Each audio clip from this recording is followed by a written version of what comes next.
Excusez-moi.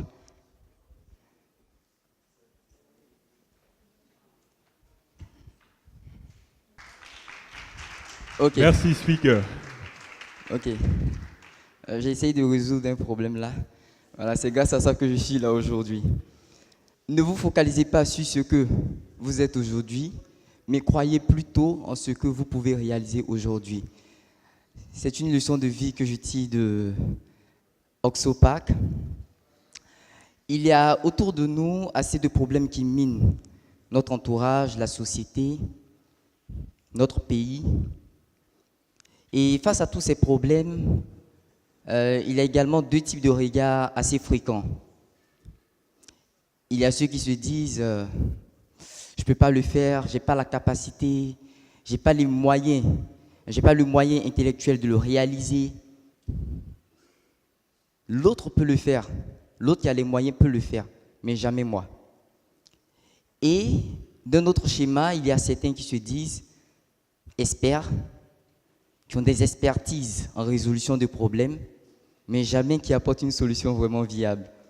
Ils semblent résoudre le problème, mais dans le fond, ne le résolvent jamais.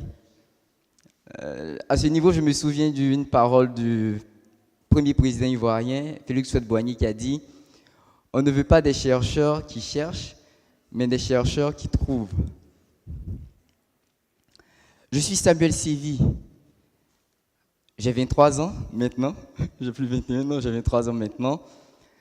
Je vais vous parler d'une partie de ma vie qui a bouleversé toute mon histoire. En 2011, cette année-là, j'avais 17 ans. Après avoir échoué au baccalauréat de 1 point, j'étais vraiment désespéré. Pour ceux qui ont déjà échoué un examen, ils savent, j'étais vraiment désespéré. Et cette année-là, j'avais décidé de retourner au village, rencontrer mon grand-père, passer des vacances, changer un peu d'air, et après revenir sur Abidjan et voir quelle orientation ma vie allait prendre. Et c'est comme ça, lors de ces vacances, une fois j'étais allé au champ, dans la plantation de mon grand-père, et la veille, il avait plu. Et je me suis rendu compte que la pluie qui était tombée la veille avait gâché carrément toute la production du caoutchouc naturel. Et donc, quand je suis rentré au village, j'ai dit au vieux, mais j'ai constaté quelque chose dans ta plantation, c'est qu'il n'y a même pas de production aujourd'hui à cause de la pluie. C'est normal? Et il m'a répondu, mon enfant, c'est comme ça on souffre. Et donc, lorsqu'il m'a dit ça, je lui ai dit ok, et c'est comme ça il a commencé à m'expliquer tout ce qui se passait en saison des pluies au niveau de la récolte de l'EVA. Il se trouve que les saisons pluvieuses sont les saisons les plus favorables pour la récolte d'EVA parce que l'arbre est tropical et donc l'arbre a l'occasion, la possibilité d'absorber beaucoup d'eau et donc produit beaucoup plus de latex. Et pour produire le latex, il y a généralement des personnes qu'on appelle les seigneurs d'EVA qui vont et qui font une incision sur le tronc de l'arbre et cela laisse couler une sève qu'on appelle le latex qui est sous forme liquide. Et cette sève va s'entasser dans la tasse que vous voyez là, sous forme liquide pendant une demi-journée ou voire une journée avant de se solidifier. Mais dans ce laps de temps, s'il pleut, les eaux de pluie qui ruissellent sur le tronc de l'hévéa et celles qui retombent des feuilles vont s'accumuler dans cette tasse. Et donc, imaginez que vous avez une petite tasse et que vous mettez une cuillère de lait et vous ajoutez une carafe d'eau. Il n'y a plus de lait dans la tasse, c'est ce qui se passe là. Et donc, toute la production se gâche en saison des pluies. Et auparavant, les planteurs, ils avaient recours à des produits chimiques qui, une fois en contact avec le latex, le solidifient automatiquement. Mais ce produit, il a été refusé parce qu'il accélère la rouille au niveau des machines industrielles et donc ça les endommage. Et donc les planteurs ont demandé, mais comment on peut faire pour résoudre le problème si on ne peut plus utiliser ce produit? Et leur ont dit, mais calculez le temps. Si vous calculez, si vous voyez qu'il pleut, vous ne saignez pas. Si vous voyez qu'il pleut, vous ne saignez pas. Si vous voyez qu'il ne pleut pas, vous saignez. Et donc l'un dans l'autre, ce problème était resté à ce niveau jusqu'au jour où j'ai parlé avec mon grand-père. Et un soir, en rentrant du champ, j'ai regardé attentivement sa plantation et je me suis dit, ben, c'est tout simple. Il suffit de concevoir un petit objet en plastique qu'on place sur le tronc de l'hévéa et ça protège, c'est tout. Et quand je suis rentré à la maison, je lui ai dit, bon voilà, j'ai trouvé une idée assez simple pour toi. Et il m'a dit, non, tu dois dessiner, tu dois faire un plan, tu dois faire ceci, tu dois faire cela. Et je lui ai dit, mais c'est trop long. Il dit, vas-y, il faut le faire. Et c'est comme ça, ensemble, on a réalisé, on a fait des dessins industriels, On a essayé de trouver les dimensions qui s'adaptaient, mais jusque-là, il y avait toujours des problèmes. Si vous suivez le cours de l'histoire, pour que j'aie l'idée de réaliser ça, il fallait que j'écoute, il fallait que j'observe le problème avec mon grand-père. Mais lorsque je suis revenu sur Abidjan, j'ai voulu réaliser le prototype sans toutefois me rapprocher de ceux qui étaient concernés. Et donc, on a fait plusieurs essais, ça ne fonctionnait pas, ça n'arrivait pas à s'adapter à tous les troncs. Et donc, nous sommes retournés vers les planteurs, et en retournant vers eux, nous avons essayé de réaliser un dispositif manuel, et on a pris en considération toutes leurs attentes. Pour certains, ils ont posé la préoccupation des troncs qui sont penchés vers l'arrière, vers l'avant, donc il fallait trouver une forme qui pouvait couvrir la tasse, quelle que soit la direction que l'arbre prend. En même temps, il y en a d'autres qui ont posé la condition de l'arbre qui est mince, il y a d'autres qui sont gros, donc qu'est-ce qu'il faut faire? En même temps, il fallait mettre sur le dispositif un système qui permettait au dispositif de s'adapter à tous les troncs d'EVA. Et il y en a d'autres qui ont parlé de l'eau qui ruisselle sur le tronc. Qu'est-ce qu'il faut faire à ce niveau? Alors, on a décidé de mettre un système d'étanchéité qui pouvait permettre de stopper toute l'eau qui ruisselait sur le tronc.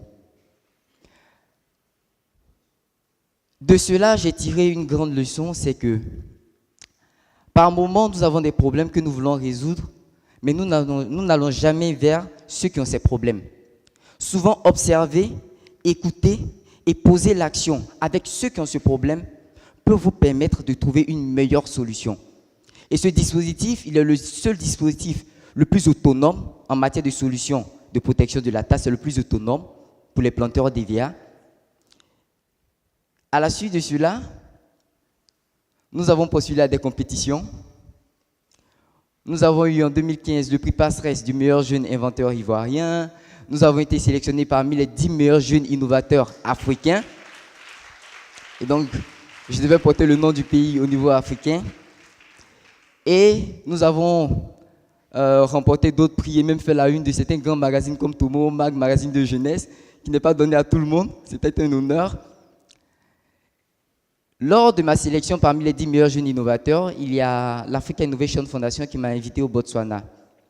Et lorsque je suis arrivé au Botswana, je me retrouvais parmi des experts en innovation, des experts en développement, en technologie, des inventeurs hors pair, les plus grands inventeurs africains. Et je me retrouvais là au milieu d'eux. Et il y en a un qui me disait une fois, qui m'a dit une fois, my friend, c'est un Nigérien, my friend, come here, I just want to take picture with you. J'ai dit, quoi? Tu veux prendre une photo avec moi? D'accord. Et donc, tout heureux, j'ai pris la photo.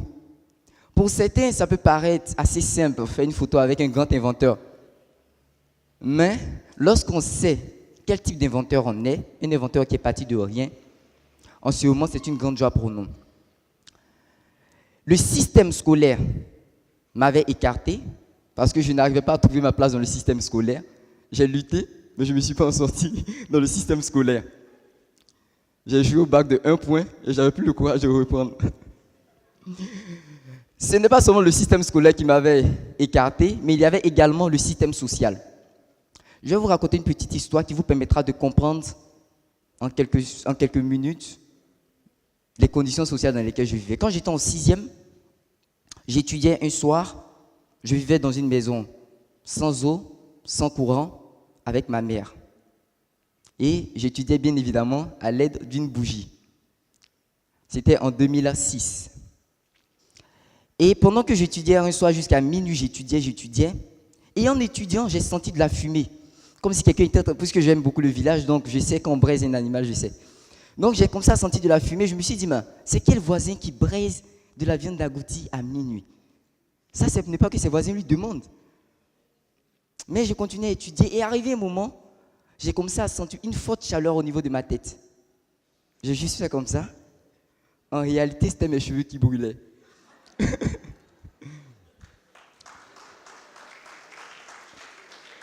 Et ce jour-là, lorsque je me suis assis, je me suis redressé et j'ai fait un long soupir. Et j'ai continué à étudier. Lorsque ce grand inventeur nigérien m'a demandé de faire la photo avec lui, c'est de ce soupir que je me suis souvenu.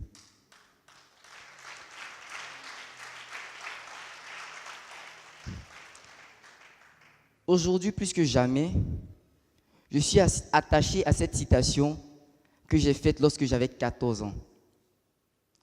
Je ne veux pas faire partie de ceux qui passent dans le monde, mais plutôt de ceux qui marquent le monde.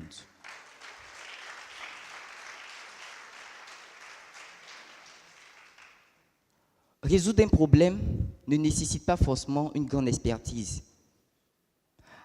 Aider quelqu'un, nous n'avons pas besoin de prendre un long moment pour le faire. Il nous suffit juste d'observer, d'écouter, d'essayer au moins d'agir. Et nous allons devenir des personnes qui ont réussi à changer la vie d'une, deux, trois, quatre personnes et sa propre vie. En voulant aider mon grand-père à résoudre son problème, je me retrouvais en train de résoudre le problème pour tous les planteurs d'hévéas de la Côte d'Ivoire, de l'Afrique et même du monde. C'est pourquoi la dernière phrase que je vais vous laisser, c'est Dream, create and change your world because anything is possible. It's not dream, create and change the world. It's dream, create and change your world because anything is possible. Thank you. Samuel Sévi, vous êtes un très jeune entrepreneur. Alors moi j'aimerais savoir ce qui a créé le déclic chez vous. D'abord, lorsque nous croyons que les conditions sociales de la vie ou encore la capacité que nous n'avons pas est un frein pour notre vie. Mais ce qui a créé le déclic de ma vie, c'est que à ce moment difficile de ma vie, j'ai eu espoir en la vie. Et c'est pourquoi c'est dans ces instants que j'ai fait ma citation qui est « Je ne veux pas faire partie de ceux qui passent dans le monde, mais de ceux qui marquent le monde. » Parce que j'ai cru qu'en moi pouvait sortir quelque chose qui pouvait changer la vie d'au moins une personne. D'accord. Alors qu'est-ce que vous pouvez dire à tous ces jeunes aujourd'hui qui n'ont pas encore réellement trouvé une voie de réussite? Ce que je veux leur dire, c'est que ils ne doivent pas se focaliser sur ce qu'ils sont aujourd'hui, mais ils doivent espérer en ce qu'ils peuvent devenir demain. Leur condition actuelle peut être une bonne condition, leur condition actuelle peut être une mauvaise condition. Mais s'ils rêvent, s'ils pensent loin, s'ils sont visionnaires, s'ils essaient juste de poser une action pour résoudre un problème qui est juste à côté d'eux, ils n'ont pas besoin de chercher à faire des choses extraordinaires. Chaque personne est une solution à un problème. Et donc, ils doivent savoir que d'abord, la première des choses à savoir, c'est que d'abord, eux-mêmes sont premièrement une solution à un problème.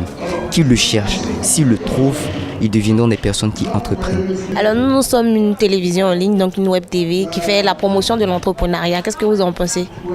Je crois que c'est une très belle initiative parce que lorsque moi j'ai commencé à entreprendre, c'était vraiment compliqué parce que au départ, il n'y avait pas vraiment de moyens par lesquels on pouvait se faire connaître. On avait de belles idées. Il y avait de belles idées, d'autres amis aussi avaient de belles idées, mais on n'avait pas les moyens de pouvoir passer à la télévision, de pouvoir utiliser un canal de communication pour se faire connaître, pour que notre projet aille de l'avant. Et donc, ce qui faisait qu'on avait même du mal à obtenir la confiance de nos partenaires. Mais grâce à ce genre d'initiative, je crois que ça peut permettre à tous les jeunes entrepreneurs de se faire connaître sur le plan national de leur pays et aussi sur le plan international. Donc je crois que c'est une initiative à saluer. Et si vous me faites l'honneur de venir à votre chaîne de télévision, je serai très ravi. Je vous incite à suivre Magic Builder TV, qui est une plateforme qui a été mise en place pour vous. Sur cette plateforme, vous pourrez trouver des idées merveilleuses. Vous pourrez même trouver des inspirations pour votre futur. Je crois qu'avec cette web TV, vous arriverez à changer le monde parce qu'elle va vous inspirer. Magic Builder, notre souci, votre bien-être.